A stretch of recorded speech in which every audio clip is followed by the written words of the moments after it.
Welcome to Chase the Sun.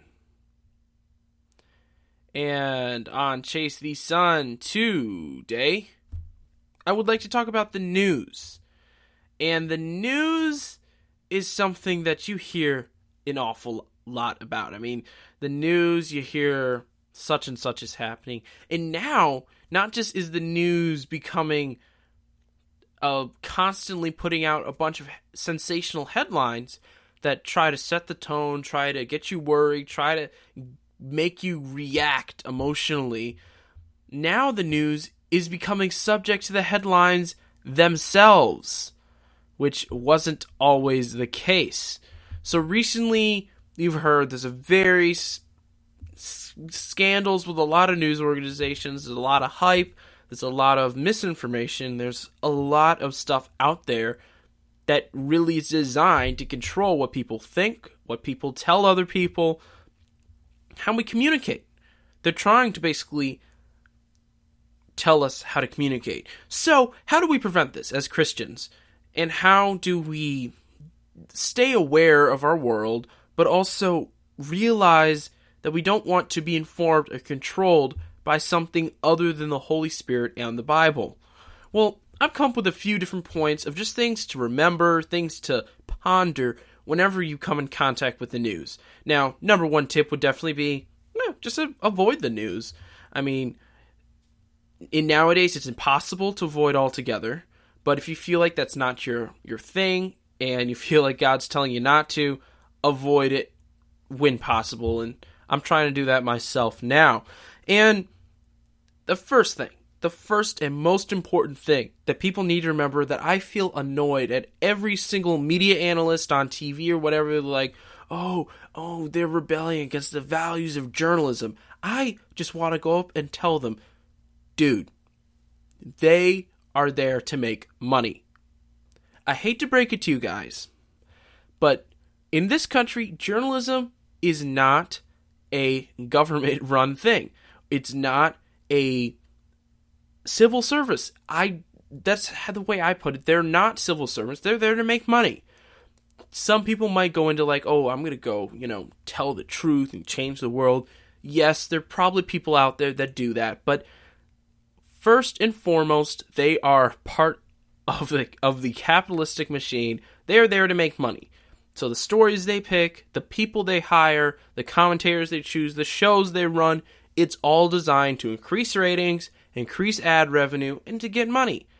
And also the anchors, the reporters, they are there to get money for their news channel, their news paper, whatever as a whole, by getting more viewers or whatever. But they're also there to promote their own public image. They're also there to, who knows, write a book one day, then make money off that. That is how the news is done nowadays, and truthfully, I don't think it was ever done any other way. So just remember that these are moneymakers, not civil servants. Another thing, everyone is biased.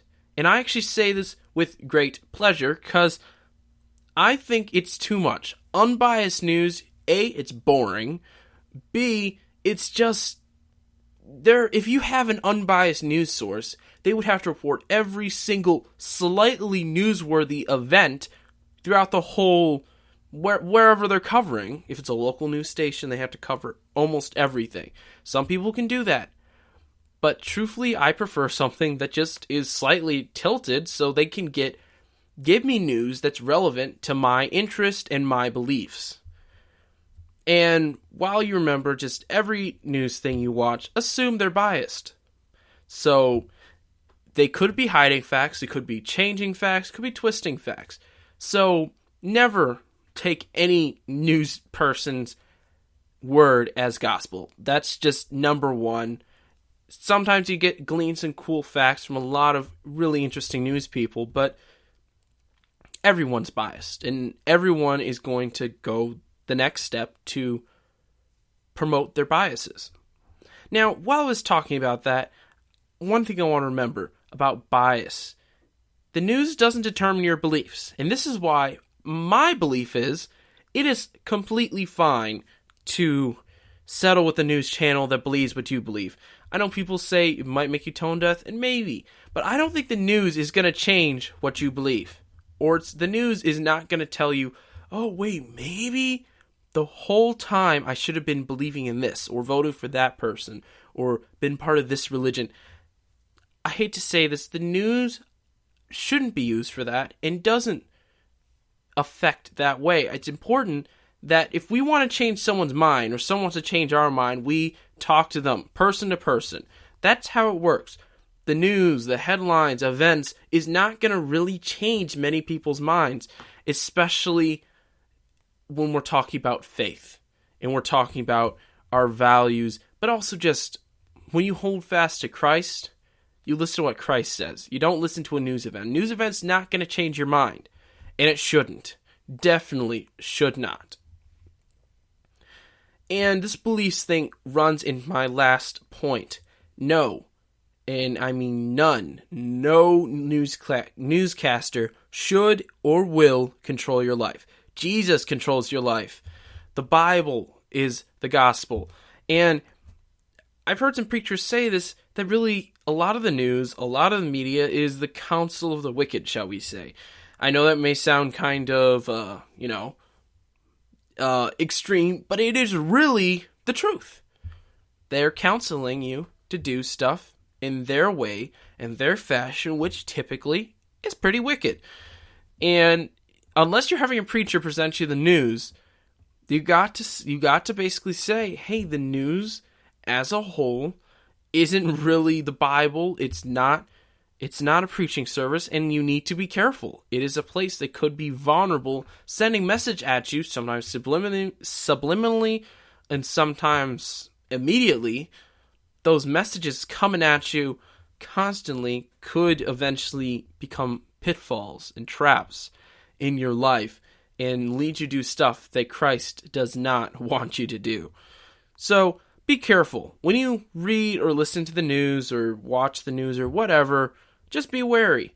Be wary of any fiery darts coming at you, and understand who these people are, what they are doing, but also at the same time, think of how you should respond. Whether it's something that you should just say, this is hype. Christ doesn't want me acting on this. He wants me to focus on what I'm doing right now. I'm going to go there. But sometimes God may tell you, step back, realize what is going on in this story, what's going on in this event or this issue. He may tell you, step back, maybe there's something I can do here. Maybe there's something amazing that I can do here. And that is when news is good. When it shows the hand, the power, and the majesty of God. When it tells you, God is there, God is in control, and God will guide you to fit into your piece in changing the world, despite what is on TV or radio. I'm Chase Carrington with Chase the Sun. Be sure to subscribe to the podcast on iTunes and Spreaker, especially Spreaker. Also check out my YouTube, Chase Carrington, and you will get to hear all these episodes there, along with the cool other content, including YouTube content relating to my other project, Amplifier for JC.